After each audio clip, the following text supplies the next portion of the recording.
बिस्मिल्लाहिर्रहमानिर्रहीम। अस्सलाम वालेकुम। उम्मीद है आप सब खैरियत से होंगे। आज का जो टॉपिक है हमारा वो है micro economics versus macro economics. आज के इस लेक्चर में हम ये जानने की कोशिश करेंगे, ये स्टडी करेंगे कि इकोनॉमिक्स की जो बेसिक टाइप्स हैं वो दो हैं एक तरह से। एक को हम माइक्रो इकोनॉमिक्स कहते हैं और एक को हम मैक्रो इकोनॉमिक्स कहते हैं। तो आज के इस लेक्चर में हम ये जानने की कोशिश करेंगे कि माइक्रो इकोनॉमिक्स और मैक्रो इकोनॉमिक्स किसे कहते हैं, इनकी डेफिनेशंस क्या क्या हैं और इनमें डिफरेंसेस क्या हैं, और क्या ये आपस में एक दूसरे के साथ कोई रिलेशन भी इनका है या नहीं है। फिर लेक्चर के आखिर में जो है वो हम इकोनॉमिक्स की कुछ और टाइप्स हैं, जिस तरह पॉजिटिव इकोनॉमिक्स है, नॉर्मेटिव इकोनॉमिक्स है, उसके ऊपर डिस्कशन करेंगे। तो आइए बगैर किसी देर के हम अपने लेक्चर का आगाज़ करते हैं। अब इकोनॉमिक थ्योरी की अगर हम बात करें तो इकोनॉमिक थ्योरी को भी हम दो पार्ट्स में डिवाइड कर सकते हैं। जो फर्स्ट पार्ट है उसको उसको हम माइक्रो इकोनॉमिक थ्योरी कहते हैं। माइक्रो इकोनॉमिक थ्योरी जो है उसको हम आसान लफ्ज़ों में माइक्रो इकोनॉमिक्स भी कहते हैं। और जो सेकंड पार्ट है इकोनॉमिक्स का उसको हम मैक्रो इकोनॉमिक थ्योरी कहते हैं। मैक्रो इकोनॉमिक्स को हम मैक्रो इकोनॉमिक्स भी कहते हैं। तो आपका वर्ड अगर माइक्रो इकोनॉमिक थ्योरी लिखा हुआ हो या माइक्रो इकोनॉमिक्स लिखा हुआ हो, उसका मतलब क्या है कि उसका मीनिंग सेम है। सेम इस तरह से मैक्रो इकोनॉमिक थ्योरी या फिर मैक्रो इकोनॉमिक्स जो हैं वो आपस में सिमिलर वर्ड्स हैं।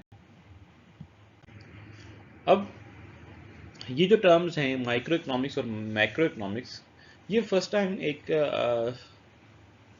इकोनॉमिस्ट था जिसका नाम था रेगनर फ्रिश। उसने ये टर्म्स जो हैं वो इस्तेमाल की थी। जो टर्म माइक्रो है ये बेसिकली ग्रीक वर्ड माइक्रोस से निकला है, और माइक्रोस का मतलब क्या है, स्मॉल। तो बेसिकली माइक्रो का मतलब भी आप लोगों को आइडिया होगा कि माइक्रो का मतलब स्मॉल है, लेकिन माइक्रो जो लफ्ज़ है वो ग्रीक वर्ड माइक्रोस से निकला है जिसका मतलब क्या होता है, स्मॉल।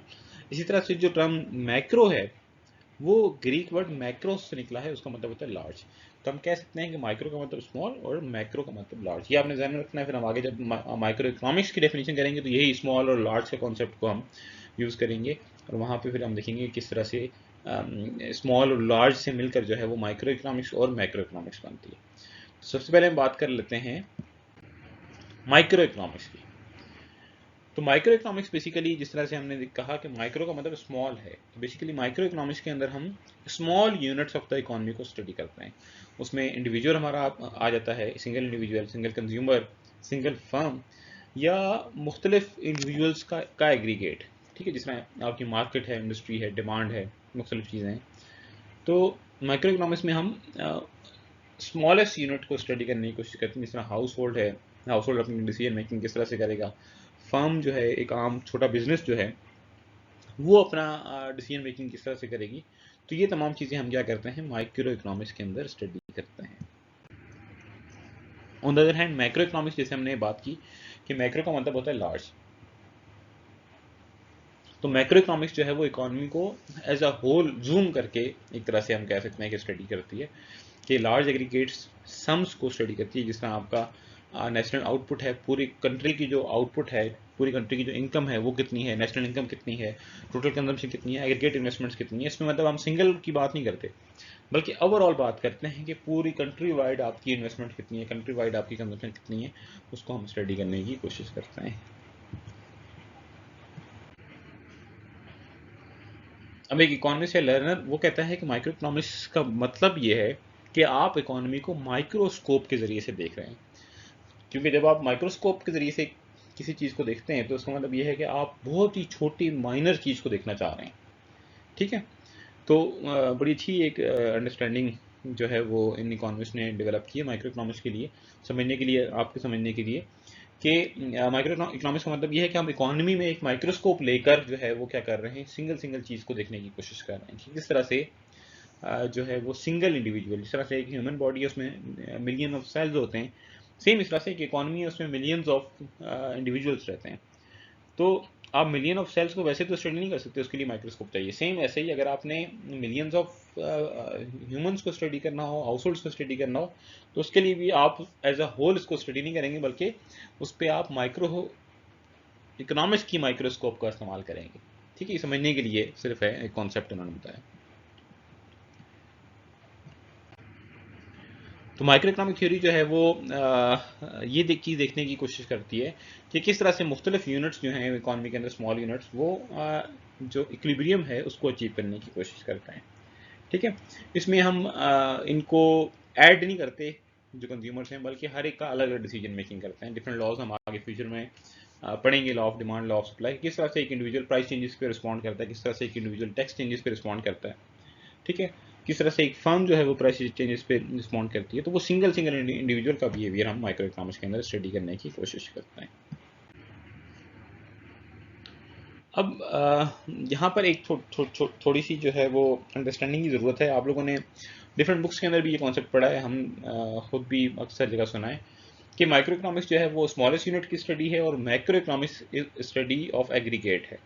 ठीक है, या इकोनॉमी एज अ होल को हम मैक्रो इकोनॉमिक्स कहते हैं। लेकिन ये बात ठीक नहीं है, क्योंकि अगर हम ये सिर्फ ये कहें कि मैक्रो इकोनॉमिक्स जो है वो इकोनॉमी एज अ होल को स्टडी करती है, तो माइक्रो इकोनॉमिक्स भी जो है वो इकोनॉमी एज अ होल को स्टडी करती है।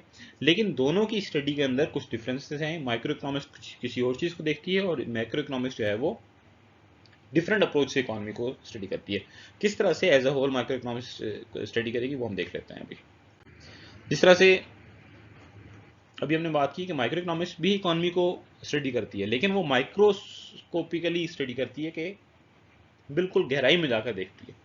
ठीक है, मिसाल के तौर पर हम ये देखना चाहते हैं कि किस तरह से इकोनॉमिक इंडिविजुअल्स जो हैं वो उनका बिहेवियर किस तरह का है, उनका इक्विलिब्रियम किस तरह से अचीव होगा।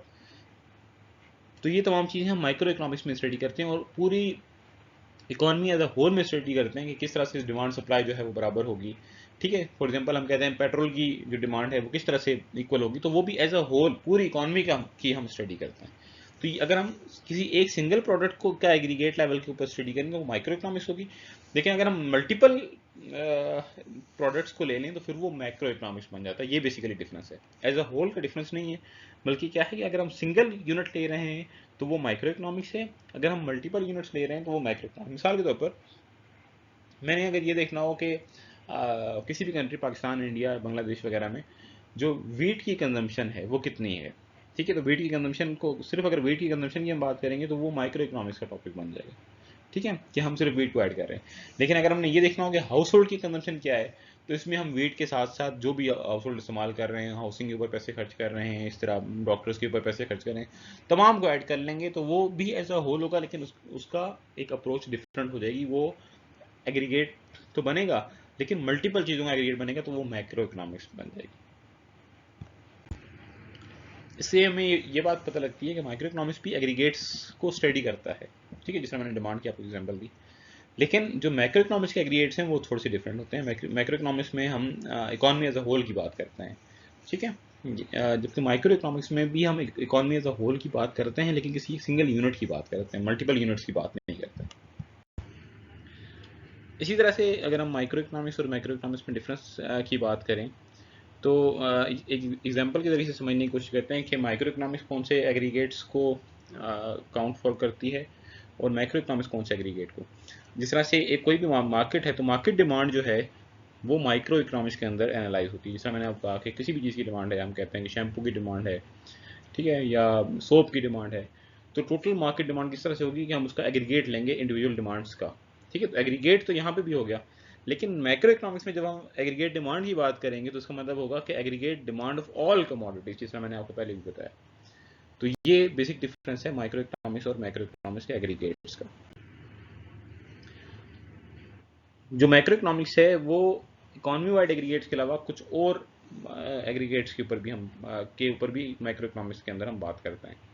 जबकि माइक्रो इकोनॉमिक्स भी एग्रीगेट इस्तेमाल करते हैं, लेकिन वो इकोनॉमी वाइड टोटल्स नहीं होते।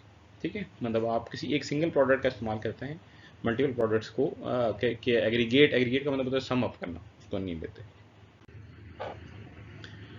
अब ये जो दो टर्म्स हैं, एक माइक्रो इकोनॉमिक्स है, एक मैक्रो इकोनॉमिक्स है। माइक्रो इकोनॉमिक्स में हम क्या करते हैं कि इकोनॉमी को स्मॉल व्यू से, माइक्रोस्कोपिक व्यू से देखते हैं, और मैक्रो इकोनॉमिक्स में एक मैक्रोस्कोपिक व्यू से इकोनॉमी को देखा जाता है। अब माइक्रो इकोनॉमिक्स में हम इंडिविजुअल्स, बिजनेसेस, हाउस होल्ड्स की बात करते हैं, और मैक्रो इकोनॉमिक्स में हम इकोनॉमी के प्रॉब्लम्स की बात करते हैं, जिस तरह इकोनॉमी बाई टोटल्स की बात करते हैं, national output, unemployment, inflation, international trade. ये तमाम चीज़ें जो है वो हम कहाँ पे मैक्रो इकोनॉमिक्स के अंदर स्टडी करते हैं। लेकिन माइक्रो इकोनॉमिक्स और मैक्रो इकोनॉमिक्स आपस में इंटरडिपेंडेंट हैं। एक दूसरे के ऊपर डिपेंड करती हैं, ये आपस में राइवल्स नहीं है, आपस में दुश्मन नहीं है, या एक दूसरे के साथ कंपटीशन नहीं है इनका, बल्कि ये एक दूसरे को हेल्प आउट करती हैं टू अंडरस्टैंड थिंग्स। ठीक है। जो थ्योरीज हैं, कुछ थ्योरीज माइक्रो इकोनॉमिक्स की वो माइक्रो में भी इस्तेमाल होती हैं, कुछ माइक्रो इकोनॉमिक्स की थ्योरीज जो हैं वो मैक्रो इकोनॉमिक्स में भी इस्तेमाल होती हैं। ठीक है। जिस तरह से एग्रीगेट इन्वेस्टमेंट फंक्शन जो है वो मैक्रो इकोनॉमिक्स का एक कॉन्सेप्ट है, लेकिन वो डिराइव कहाँ से होता है, वो इंडिविजुअल इन्वेस्टमेंट डिसीजन से होता है। तो इसका मतलब ये है कि माइक्रो इकोनॉमिक्स को हम जब हम सम करते हैं तो हमारे पास मैक्रो इकोनॉमिक्स बन जाता है। अब ना सिर्फ मैक्रो इकोनॉमिक्स जो है वो माइक्रो इकोनॉमिक्स पे डिपेंड करता है, बल्कि माइक्रो इकोनॉमिक्स के डिफरेंट कॉन्सेप्ट्स भी मैक्रो इकोनॉमिक्स के ऊपर डिपेंड कर रहे होते हैं। फॉर एग्जांपल हम माइक्रो इकोनॉमिक्स के अंदर डिफरेंट कॉन्सेप्ट्स पढ़ते हैं, जिसके प्राइसेस किस तरह से डिटरमिन होती हैं, प्राइसेस के अंदर रेंट किस तरह डिटरमिन होता है, वेजेस किस तरह डिटरमिन होती हैं, इंटरेस्ट रेट और प्रॉफिट किस तरह से डिटरमिन होता है। ये जो 4 फैक्टर्स ऑफ प्रोडक्शन हमने पहले स्टडी किए थे। लेकिन जो प्रॉफिट है किसी भी फर्म का, वो डिपेंड करता है मैक्रो इकोनॉमिक्स कंडीशंस के ऊपर। तो इसका मतलब ये है कि जो आपका माइक्रो इकोनॉमिक्स के अंदर जो प्रॉफिट है वो कहीं ना कहीं फंक्शन है मैक्रो इकोनॉमिक कंडीशंस का। ठीक है, कि आपकी इकोनॉमी में आउटपुट लेवल क्या है, जीडीपी क्या है। तो एक तरह से इंटरडिपेंडेंस है बहुत ज़्यादा दोनों सब्जेक्ट्स की। तो जो एनालिसिस अभी तक हमने किया उसमें हम ये कह सकते हैं कि कंसिडरेबल अमाउंट ऑफ इंटरडिपेंडेंस जो है वो एग्जिस्ट करती है माइक्रो इकोनॉमिक्स और मैक्रो इकोनॉमिक्स में। माइक्रो इकोनॉमिक्स जो है वो बिल्डिंग ब्लॉक्स प्रोवाइड करता है मैक्रो इकोनॉमिक्स सीरीज के लिए, और मैक्रो इकोनॉमिक्स जो है वो भी माइक्रो इकोनॉमिक अंडरस्टैंडिंग के लिए क्या करती है, कंट्रीब्यूट करती है, उसको हेल्प करती है। तो हम कह सकते हैं कि यानी कोई सब्जेक्ट इसमें सुपीरियर या इन्फीरियर का कॉन्सेप्ट नहीं है, बल्कि दोनों के अंदर ही इंटरडिपेंडेंस है। सिर्फ डिपेंडेंस नहीं है बल्कि इंटरडिपेंडेंस के one is dependent on other and the other is dependent on first one. ठीक है, माइक्रो इकोनॉमिक्स मैक्रो पे डिपेंड कर रहा है और माइक्रो इकोनॉमिक्स जो है वो माइक्रो इकोनॉमिक्स के ऊपर डिपेंड कर रही है। उनकी थ्योरीज जो है आपस में ओवरलैप कर रही हैं या एक दूसरे को सपोर्ट कर रही हैं एक तरह से। हम ये कह सकते हैं कि ये एक दूसरे के कम्प्लीमेंट्री हैं। कम्प्लीमेंट्री का मतलब ये होता है कि दोनों को एक एक जो सब्जेक्ट है वो दूसरे के सब्जेक्ट मैटर को इन्हांस कर रहा है, इंक्रीज कर रहा है। ठीक है। प्रोफेसर सैमुअल्सन का कहना यह है कि मैक्रो इकोनॉमिक्स और माइक्रो इकोनॉमिक्स में कोई ऑपोजिशन नहीं है, कोई differences in the sense of subject matter नहीं है, मतलब कोई दुश्मनी या ऑपोजिशन उस तरह से नहीं है। दोनों जो हैं वो बहुत इंपॉर्टेंट हैं। ठीक है। और अगर आप किसी एक को अंडरस्टैंड करते हैं तो दूसरे को छोड़ देते हैं, इसका मतलब यह है कि आप हाफ एजुकेटेड हैं। अगर आपको फुल एजुकेटेड होना है तो फिर आपको दोनों के ऊपर कमांड करनी पड़ेगी। अभी हम माइक्रो इकोनॉमिक्स पढ़ रहे हैं, तो फ्यूचर में हम मैक्रो इकोनॉमिक्स के ऊपर भी डिफरेंट लेक्चर्स जो हैं वो इंशाल्लाह स्टडी करेंगे। अब थोड़ा सा हम बात कर लेते हैं कि माइक्रो इकोनॉमिक्स की इंपॉर्टेंस क्या है। तो माइक्रो इकोनॉमिक्स की थ्योरेटिकल और प्रैक्टिकल बहुत ज़्यादा इंपॉर्टेंस है। ठीक है। ये मुख्तलिफ इकोनॉमिक पॉलिसीज़ को बनाते हुए और इकोनॉमिक वेलफेयर, कॉमन पीपल की वेलफेयर को बढ़ाने के लिए इस्तेमाल किया जाता है। जो उसकी थ्योरेटिकल अप्रोच है माइक्रो इकोनॉमिक्स की, ये मुख्तलिफ मॉडल्स को एनालाइज करते हुए ये देखता है कि किस तरह से रिसोर्सेज जो हैं वो एलोकेट होते हैं, उसके स्पेसिफिक जो इंपॉर्टेंस है, स्पेसिफिक जो फीचर्स हैं उसके, वो भी हम अभी हम थोड़ा सा डिटेल में डिस्कस कर लेते हैं। और माइक्रो इकोनॉमिक्स को हम प्रिडिक्शन के लिए इस्तेमाल कर सकते हैं। प्रिडिक्शन का मतलब ये है कि फॉर एग्जाम्पल मेरी सैलरी क्या चल रही है, फ्यूचर में मेरी सैलरी जो है वो क्या होगी, वेजेस क्या होंगी। ठीक है। इसी तरह से किसी चीज़ की प्राइस को हम देख सकते हैं कि फ्यूचर में 2025 में जो है उसकी प्राइस क्या होगी। ये प्रिडिक्शंस जो हैं वो इसकी बेस के ऊपर होती हैं कि अगर ये इस तरह से हो जाए तो फिर ये होगा। ठीक है। किसी इवेंट के साथ हम प्रिडिक्शन कर सकते हैं कि एकदम से जो है वो फ्लड अगर आ जाए तो प्राइसेस क्या होंगी, फ्लड अगर आ जाए तो प्रोडक्शन क्या होगी। इस तरह से मुख्तलिफ कॉन्सेप्ट हम कर सकते हैं। ठीक है।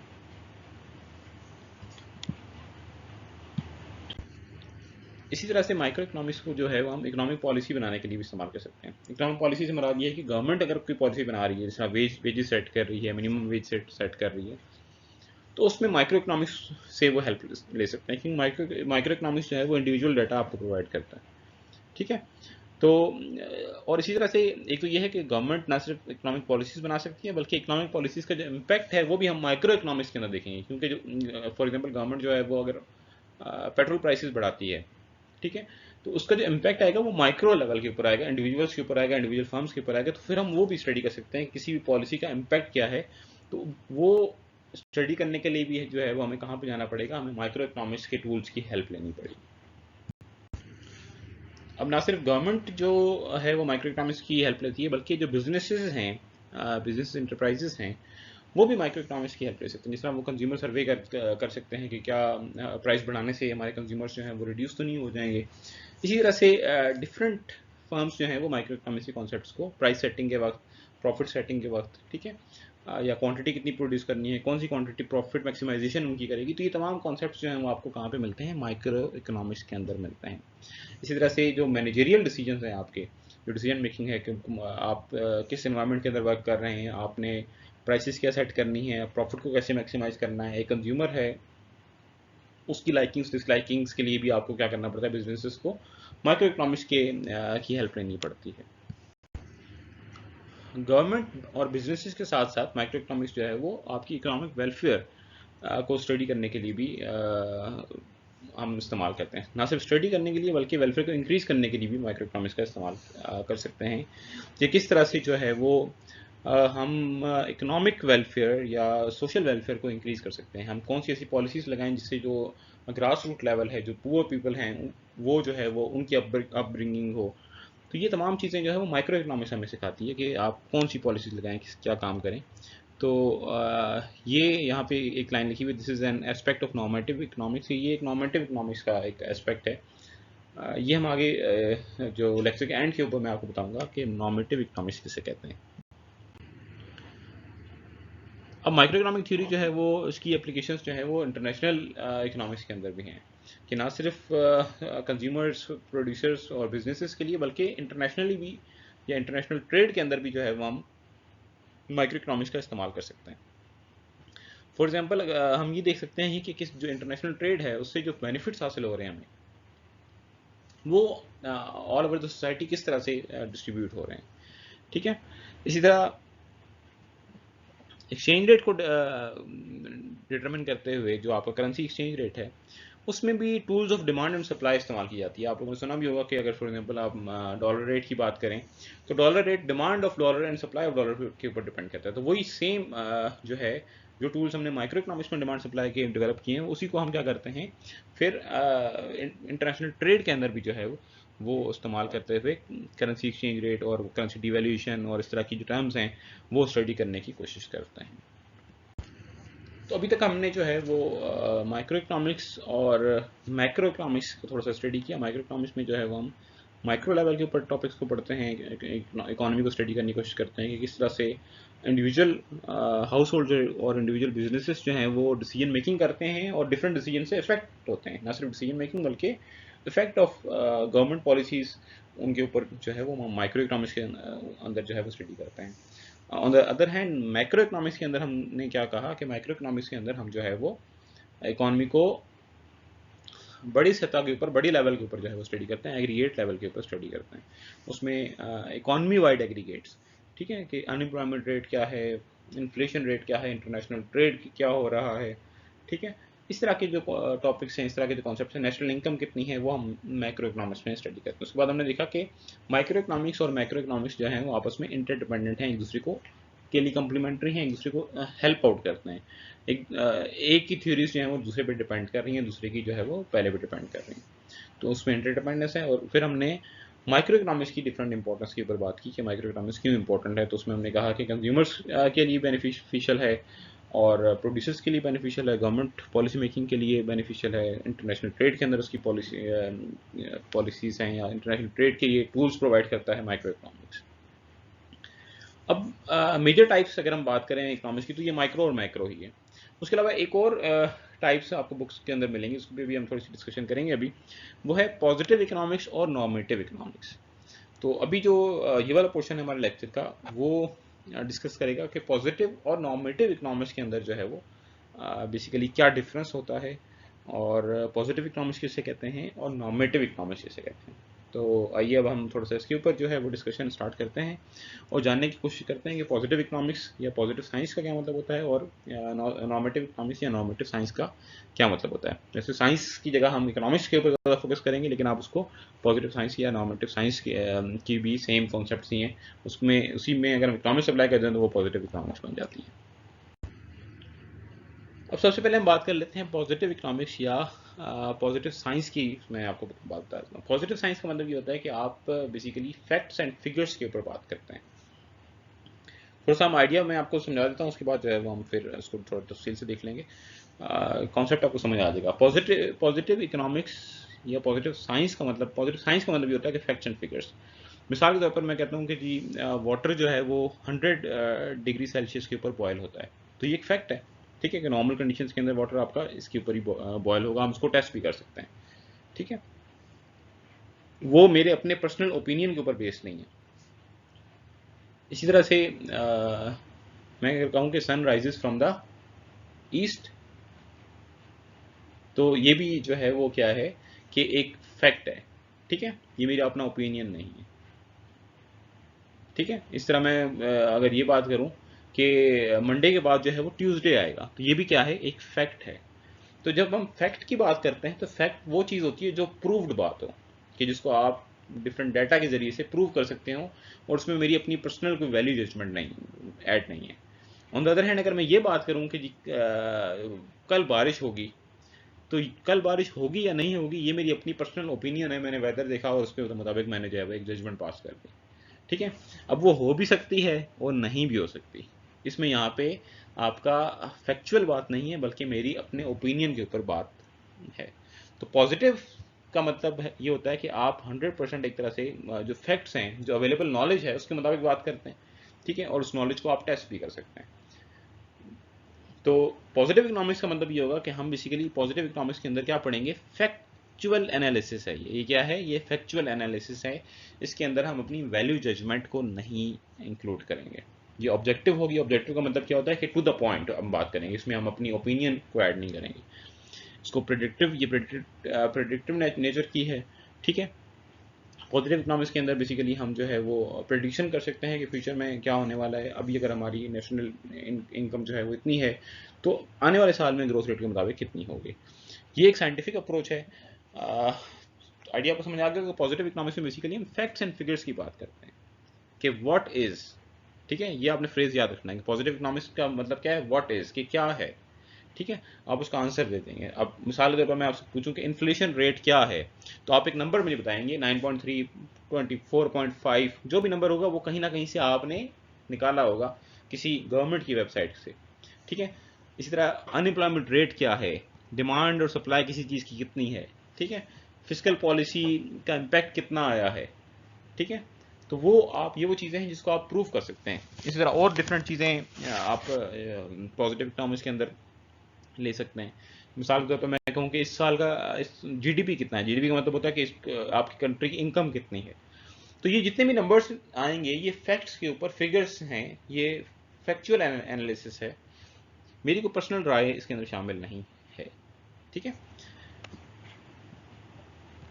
दूसरी तरफ अगर हम बात करें नॉर्मेटिव इकोनॉमिक्स की, तो नॉर्मेटिव इकोनॉमिक्स जो है वो बेस करती है ओपिनियंस के ऊपर, आपके अपने पर्सनल एक्सपीरियंसेस के ऊपर, अपनी वैल्यू जजमेंट्स के ऊपर।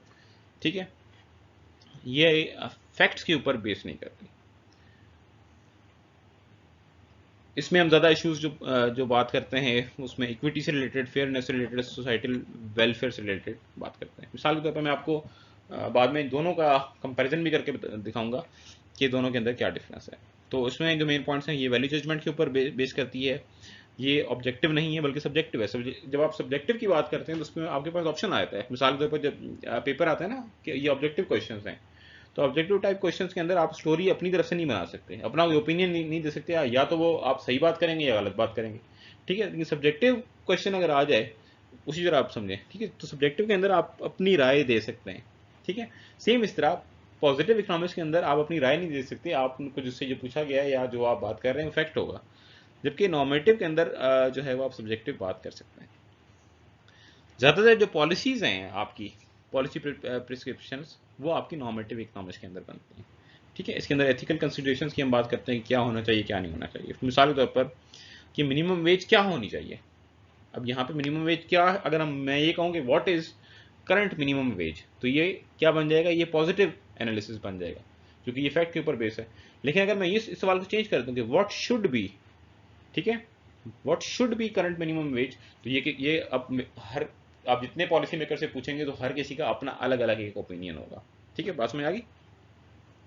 तो ये बेसिक डिफरेंस है आपका पॉजिटिव इकोनॉमिक्स और नॉर्मेटिव इकोनॉमिक्स का, कि positive economics is based on what is, कि क्या है, और नॉर्मेटिव इकोनॉमिक्स जो है वो बेस करती है व्हाट शुड बी, क्या होना चाहिए। तो जब आप ये पूछेंगे क्या होना चाहिए, तो हर बंदा जो है वो अपने जहन, अपने एक्सपीरियंस, अपने माइंड के मुताबिक जो है वो आपको क्या करेगा, अपना एक जजमेंट आपके सामने रखेगा कि ये चीज़ होनी चाहिए। इस तरह टैक्सेशन, कितनी टैक्सेशन होनी चाहिए, फिर एनवायरमेंटल पॉलिसीज़ हैं। तो मैं आपको एक एग्जांपल दे देता हूँ जिसमें दोनों कवर हो जाएंगे। मिसाल के तौर पर मैं आपसे पूछेंगे what is current poverty rate, ठीक है, तो ये कौन सा क्वेश्चन है, व्हाट इज, ये देखें क्वेश्चन से भी आपको पता लग गया कि ये कौन सा है, पॉजिटिव है। ये बेस करेगा इसके ऊपर आपके फैक्ट्स के ऊपर, आपके फिगर्स के ऊपर, जो डाटा आपको कंट्री से या किसी सर्वे से जो है वो आया है। लेकिन अगर मैं आपसे ये पूछूंगी व्हाट शुड बी या how should poverty be reduced, ठीक है, तो यहाँ पर अब क्या होगा कि आप अपनी जजमेंट्स देंगे और इसी जजमेंट्स के ऊपर जो है वो क्या होगा कि पॉलिसी मेकिंग होगी, कि आप मुख्तलिफ पॉलिसी एनालिस्ट को बुलाएंगे और उनसे क्या करेंगे, आप हेल्प लेंगे। ये एक कंपैरिजन है पॉजिटिव और नॉर्मेटिव का। पॉजिटिव इकोनॉमिक्स जो है वो डिस्क्रिप्टिव है, जबकि नॉर्मेटिव है प्रिस्क्रिप्टिव है। ठीक है, कि जो चीज़ आप देखते हैं इसमें डिस्क्राइब कर देते हैं, और नॉर्मेटिव में ये है कि अपनी तरफ से भी आप ऐड करते हैं। एनालाइजेस फैक्ट्स एंड डाटा, ये वैल्यू जजमेंट करता है, ये व्हाट इज के ऊपर फोकस करता है पॉजिटिव इकोनॉमिक्स। और नॉर्मेटिव इकोनॉमिक्स जो है वो what ought to be, what should be के ऊपर जो है वो फोकस करता है। ये जो आप ऑब्जर्व कर रहे हैं उसको बयान करता है, ये आपके पर्सनल ओपिनियंस और बिलीव्स को बयान करता है नॉर्मेटिव इकोनॉमिक्स। पॉजिटिव इकोनॉमिक्स जो है वो ऑब्जेक्टिविटी के ऊपर बेस करता है, और नॉर्मेटिव इकोनॉमिक्स जो है वो सब्जेक्टिव एलिमेंट्स के ऊपर बेस करता है। मिसाल के तौर पर अनएम्प्लॉयमेंट रेट इज 5%, ठीक है, अब ये एक फैक्ट है, ठीक है। और नॉर्मेटिव की एग्जांपल क्या हो गई कि government should provide free health care for all. तो ये लाजमी नहीं है कि मेरी को बात माने, ऐसा ही है कि नहीं, ये मेरी अपनी पर्सनल जजमेंट है। हो सकता है कोई बंदा ये कह दे कि गवर्नमेंट क्यों प्रोवाइड करे, जो बंदा जितना अफोर्ड कर सकता है उतनी हेल्थ केयर ले, ठीक है। या कोई ये भी कह सकता है कि गवर्नमेंट सिर्फ पुअर पीपल को जो है वो फ्री हेल्थ केयर, मतलब यहाँ पे डिबेट आ गई, पॉलिसी डिबेट आ गई। मेरा हर किसी का अपना एक पर्सनल ओपिनियन होगा। लेकिन अगर गवर्नमेंट ने बता दिया कि अनएम्प्लॉयमेंट रेट 5% है और ये पब्लिश नंबर है, तो इसके ऊपर कोई डिबेट नहीं होगी, क्योंकि ये टेस्ट और वेरीफाई हो सकता है, ये टेस्ट और वेरीफाई नहीं हो सकता, ठीक है। ये मेरा अपना पर्सनल ओपिनियन है, क्योंकि और ज़्यादातर पॉजिटिव, इनको हम पॉजिटिव स्टेटमेंट्स कहते हैं। ये पॉजिटिव स्टेटमेंट्स जो हैं वो आपकी डाटा से आती है एक तरह से ना।